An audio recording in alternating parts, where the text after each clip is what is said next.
سنہری غول، تحریر اسلم راہی، قسط نمبر 3۔ کارواں رات بھر سفر کرتا رہا۔ صبح سویرے جب سورج نے صحرا سے تانگ چھانک شروع کی تو وہ جبل ہاران کے ساتھ ساتھ قدرے ہموار راستے پر سفر کر رہے تھے۔ ایک کھلی جگہ جہاں درختوں کے جھنڈ بھی تھے، کارواں رکا۔ اونٹوں سے سامان اتار کر انہیں درختوں کے پتوں سے پیٹ بھرنے کی خاطر کھلا چھوڑ دیا گیا۔ پہاڑ کے نیچے ساتھ ساتھ خوب ہری ہری گھاس تھی۔ انہوں نے اپنے گھوڑے اس میں چھوڑ دیے اور کچھ عرب بیٹھ کر گھاس کاٹ کاٹ کر ڈھیر لگانے لگے۔ ہر کوئی اپنے کام میں مصروف ہو گیا۔ کچھ کھانا پکانے لگے تھے، کچھ اونٹ چرانے چلے گئے اور باقی کے بڑی تیزی سے گھاس کاٹ رہے تھے۔ عروہ سمام کے پاس آیا۔ اس پہاڑ کے اوپر شاید کوئی چشمہ ہو، اونٹوں کو پانی پلانے کا بندوبست بھی یہیں سے کر لیں۔ سمام نے اپنے سامنے چرتے ہوئے گھوڑوں کی طرف دیکھا۔ نہیں، آج دن کو بھی سفر جاری رکھیں گے۔ کافی دور تک درختوں کا سایہ ہے۔ اگر ہم اسی طرح سفر جاری رکھیں تو شام تک ہم صحرائے حماد میں پہنچ سکتے ہیں۔ جانوروں کو پانی وہیں جبل ہاران سے نکلنے والے دریائے سومان سے پلائیں گے۔ عروہ نے تائید کی۔ ہاں، یہ بھی ٹھیک ہے۔ پھر یہاں سے کس وقت کوچ کریں؟ بس ان جانوروں کو پیٹ بھرنے دو، جوانوں کو کھانا کھا لینے دو اور پھر چلتے ہیں۔ عروہ ایک طرف ہٹ گیا اور ساتھیوں کے کام کا جائزہ لینے لگا۔ سب اونٹ ایک جگہ بیٹھے جگالی کر رہے تھے اور عرب کھانا کھا چکنے کے بعد ان پر سامان لاد رہے تھے۔ سمام اور عروہ بھی اپنے گھوڑوں پر زین ڈالنے کے بعد دوسرے ساتھیوں کے دوش بدوش کجاووں سے سامان باندھ رہے تھے۔ ناگاہ سمام کی نگاہیں اپنے سامنے پہاڑ کی جانب اٹھ گئیں اور اس کے چہرے پر درندگی پھیل گئی۔ بے شمار آدمی درختوں کے اندر پتھر پھلانگتے ہوئے ان کی طرف بھاگے آ رہے تھے۔ ان سب کے ہاتھ میں ڈھال اور تلوار تھی۔ سمام نے فوراً تلوار سونت لی۔ عروہ بھی اپنی چمکتی ہوئی تلوار نکال چکا تھا۔ سارے عربوں نے کام بند کر دیا اور اپنی تلواریں اور ڈھالیں لے کر مستعد ہو گئے۔ کچھ نے جلدی جلدی اپنی پیٹھ پر ترکش باندھ کر کمانیں سیدھی کر لی تھیں۔ سمام اور عروہ دونوں اپنے گھوڑوں کی طرف بھاگے اور سوار ہو کر اپنے ساتھیوں کے آگے کھڑے ہو گئے۔ حملہ آور اب پہاڑ سے اتر کر میدان میں آ گئے تھے۔ سب عرب بڑے اطمینان سے ان کو اپنی طرف آتا دیکھ رہے تھے۔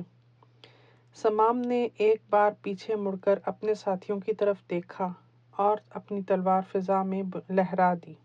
اسی لمحے عربوں نے تیروں کی ایک سخت باڑھ ماری اور سامنے آنے والوں میں 20 کے قریب زمین پر ڈھیر ہو گئے۔ حملہ آوروں کی اب آگے بڑھنے کی رفتار سست ہو گئی تھی اور تیروں سے بچنے کی خاطر انہوں نے اپنی ڈھالوں کی آڑ لے لی تھی۔ سمام اور عروہ نے گھوڑوں کو ایڑ لگائی اور آگے بڑھے۔ اس کے ساتھ ہی ان کے ساتھی بھاگتے ہوئے حملہ آوروں پر ٹوٹ پڑے۔ سمام نے بائیں ہاتھ میں تلوار اور ڈھال پکڑ رکھی تھی۔ دائیں ہاتھ سے اس نے گھوڑے کے ساتھ بندھی ہوئی ایک کمند کھولی اور حملہ آوروں میں سے ایک پر پھینک دی۔ کمند اس کے گلے میں پھنس گئی۔ سمام نے ایک جھٹکا دیا اور گھوڑے کو ایڑ لگا دی۔ اسی طرح اس نے باری باری ساری کمندیں پھینک دیں اور وہ سب کمندوں میں پھنستے پھنستے ختم ہو گئے، مگر گھوڑا ادھر ادھر بھاگ کر انہیں زمین پر گھسیٹ رہا تھا۔ دوسری طرف عروہ بھی اسی طرح 6 آدمیوں کو اپنے گھوڑے سے بندھی ہوئی کمندوں میں پھنسا کر مار چکا تھا۔ سمام نے پھر گھوڑے کو موڑا اور نئے طریقے سے حملہ آور ہوا۔ چمڑے کی تھیلیاں جو زین سے لگی ہوئی تھیں، ان سے اس نے باری باری خنجر نکال کر پھینکے اور اس طرح 6 اور آدمی ختم ہو گئے۔ عروہ بھی اس وقت تک اپنے خنجر چلا چکا تھا۔ دونوں گھوڑوں سے اترے اور اپنے ساتھیوں کے دوش بدوش دشمن پر ٹوٹ پڑے۔ وہ جس طرف بھی حملہ آور ہو رہے تھے، انسانی سر گیند کی طرح گر رہے تھے۔ باقی عرب بھی سر پر کفن باندھ کر حملہ آوروں کو کھیرے ککڑی کی طرح کاٹ رہے تھے۔ عربوں کے لڑنے کا طریقہ بے حد قابل تعریف تھا۔ ان کی خون سے لتھڑی ہوئی تیزی سے لہراتی تلواریں اس وقت نظر آتیں جب کہ دشمن پر گر چکی ہوتیں۔ وہ ڈھالوں کی اوٹ میں بڑے والہانہ انداز میں زندگی اور موت کا کھیل کھیل رہے تھے۔ ان کے چہروں پر ملکوتی مسکراہٹ تھی۔ شاید وہ کافی عرصے بعد اپنی تلواروں کی پیاس بجھا رہے تھے۔ عربوں نے اس تیزی سے حملہ آوروں کو کاٹ دیا تھا کہ اب وہ کہیں کہیں نظر آ رہے تھے۔ وہ بھاگنے کی راہیں تلاش کر رہے تھے، مگر عرب انہیں کچھ اس طرح نرغے میں لے چکے تھے کہ بچ نکلنا مشکل ہو گیا تھا۔ عرب شاید زیادہ وقت ضائع نہیں کرنا چاہتے تھے۔ جلد ہی انہوں نے میدان دشمن سے صاف کر دیا۔ سب عرب اپنی تلواریں مٹی میں رگڑ رگڑ کر صاف کرنے لگے۔ سمام اور عروہ نے اپنی کمندیں خالی کر کے زین سے لٹکانے کے بعد لاشوں کے سینوں سے اپنے خنجر نکال لیے۔ تھوڑی دیر تک قافلہ پھر آگے بڑھ رہا تھا۔ شام سے پہلے وہ جبل ہاران سے نکل کر تھوڑی دور آگے تک بہنے والے دریائے سومان سے اپنے جانوروں کو پانی پلا کر اس کے کنارے کنارے آگے بڑھ رہے تھے۔ عروہ بڑے غور سے دریا کے پانی کی طرف دیکھ رہا تھا جو سرخی مائل تھا۔ اس نے سمام سے پوچھا، سمام، یہ دریا کہاں سے آتا ہے؟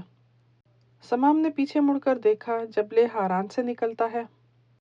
اور جاتا کدھر ہے؟ تھوڑی دور تک آگے جاتا ہے۔ اس سے ارد گرد کی چند یہودیوں کی اور عربوں کی زمین سیراب ہوتی ہے۔ آگے جا کر یہ صحرا میں خود بخود ہی خشک ہو جاتا ہے۔ جبل ہاران کی طرف صحرا میں اب ایک بستی دکھائی دے رہی تھی۔ عروہ نے پھر پوچھا، اس بستی کا کیا نام ہے؟ سمام نے انگلی سے اس بستی کی طرف اشارہ کیا۔ یہ؟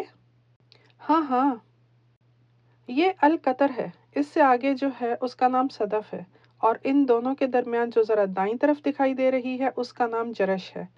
اس سے آگے بھی بہت سی بستیاں ہیں۔ سب عربوں کی ہیں؟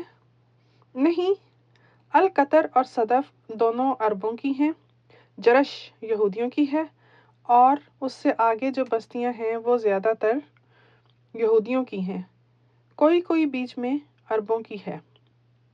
تم ان علاقوں سے خوب واقف ہو؟ ہاں، تو میں چھوٹا سا تھا جب اپنے باپ کے ساتھ تجارتی قافلوں کے ساتھ ادھر آ رہا ہوں۔ ہم قیام کہاں کریں گے؟ القطر، صدف اور جرش کے درمیان ایک سرائے ہے، وہیں اتریں گے۔ مالک کون ہے، یہودی یا عرب؟ عیسائی ہے۔ القطر کے پاس سے گزر کر تھوڑا سا ہی آگے بڑھے تھے کہ سرائے آ گئی۔ اونٹوں سے سامان اتار دیا گیا۔ وہ صحرا میں نظر آتے ہوئے درختوں سے اپنا پیٹ بھرنے لگے اور پہاڑ کے دامن سے کاٹی ہوئی گھاس گھوڑوں کے آگے ڈال دی گئی۔ سمام نے سامان کے ڈھیر میں سے تلواروں سے بھری ہوئی ایک بوری نکالی اور گھوڑے پر بیٹھنے کے بعد بوری اپنے سامنے رکھی اور عروہ سے کہا، عروہ، میں القطر کے سردار کی تلواریں دے آؤں، پھر آتا ہوں۔ عروہ گھوڑوں کے آگے گھاس پھیلا رہا تھا۔ جلدی آنا۔ سمام صحرا میں سے ہوتا ہوا القطر کی طرف بڑھنے لگا۔ میں دیر نہیں کروں گا۔ تھوڑی دیر بعد وہ القطر کے سردار جعفر بن حاطب کے ہاں داخل ہو رہا تھا۔ وہ اپنے بیٹے سلمان اور بیٹی اسما کے ساتھ باتیں کر رہا تھا۔ سمام کو دیکھتے ہی سب کھڑے ہو گئے۔ جعفر اور سلیمان باری باری اس سے ملے، اور اسما سمام کی طرف دیکھتے ہوئے خاموشی سے مسکرا رہی تھی۔ جعفر نے اسے اپنے پاس بٹھا لیا۔ کب آئے ہو؟ ابھی۔ میرا قافلہ سرائے میں اترا ہے اور میں ادھر آ گیا ہوں۔ سمام نے رکھی ہوئی بوری کی طرف اشارہ کیا۔ یہ آپ کی تلواریں ہیں۔ کتنی ہیں؟ 100 ہی کہا تھا آپ نے۔ پھر اس نے نقدی کی تھیلی نکال کر جعفر کی طرف بڑھا دی۔ یہ رقم بچ گئی ہے۔ کتنی ہے؟ 40 دینار۔ بہت سستی مل گئی ہیں۔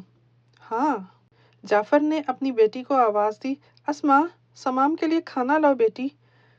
سمام نے جعفر کے ہاتھ پکڑ لیے۔ میں کھا کر آیا ہوں، بالکل کوئی ضرورت نہیں۔ جعفر نے اسے تیز نگاہوں سے دیکھا۔ یہ کیسے ہو سکتا ہے؟ میں سچ کہتا ہوں، بھوک نہیں ہے۔ پہلے بھی کبھی میں نے کھانے سے انکار کیا ہے؟ اسما خود ہی اندر چلی گئی۔ ایک طرف پڑے ہوئے انگور کے خوشے اٹھا کر اس نے رومال میں رکھ کر زور زور سے دباتے ہوئے رس نکالنا شروع کیا۔ 2 گلاس اس نے لبالب بھر دیے۔ پہلے ایک گلاس اٹھا کر وہ سمام کے پاس لائی۔ یہ لو۔ سمام نے اسے غور سے دیکھا۔ 18-19 برس کی وہ ایک ایسی خوبصورت اور متناسب جسم کی لڑکی تھی جسے غزالۂ سحر کہا جا سکتا تھا۔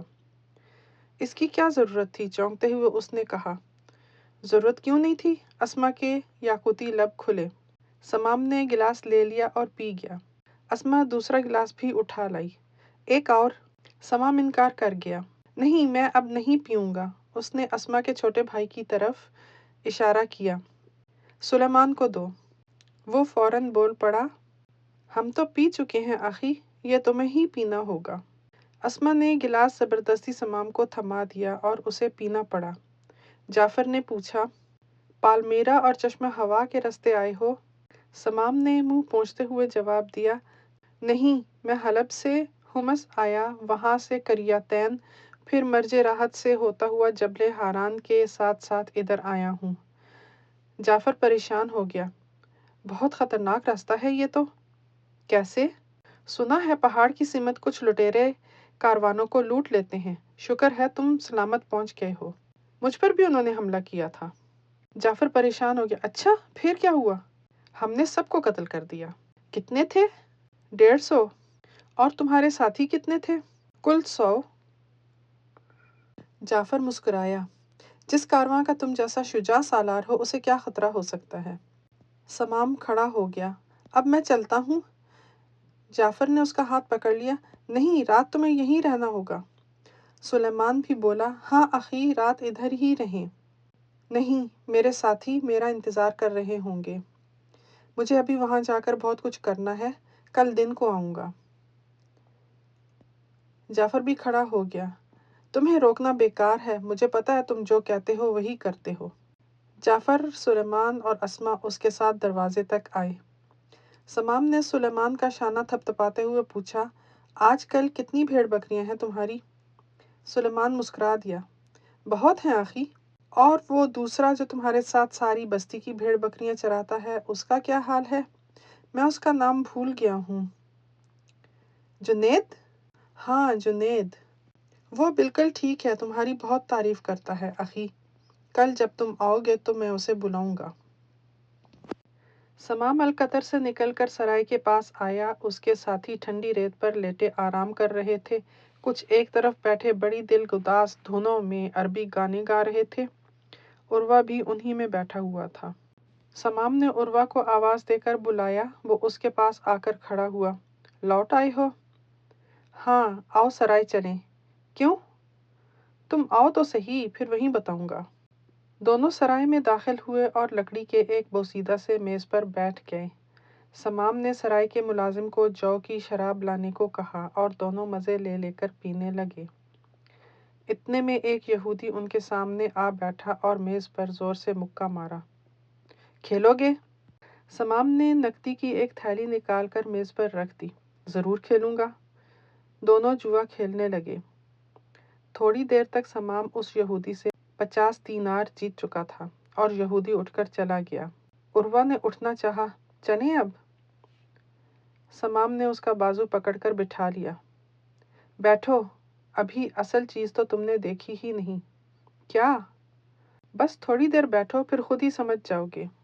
کچھ ہی دیر وہ بیٹھے ہوں گے کہ ایک خوبصورت سی چھریرے بدن والی لڑکی نیم عریاں لباس میں سرائے کے اوپر والے حصے سے اتر کر نیچے بڑے کمرے میں آئی۔ عروہ نے حیرت سے پوچھا، یہ کون ہے؟ سمام مسکرا دیا، اسی کا تو انتظار تھا، یہ سرائے کی رقاصہ ہے، ابھی رقص کرے گی۔ ہاں۔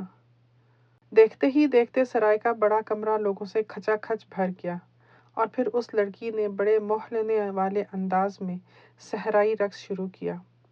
سمام اور عروہ بڑی محویت سے اس کی ایک ایک ادا دیکھ رہے تھے۔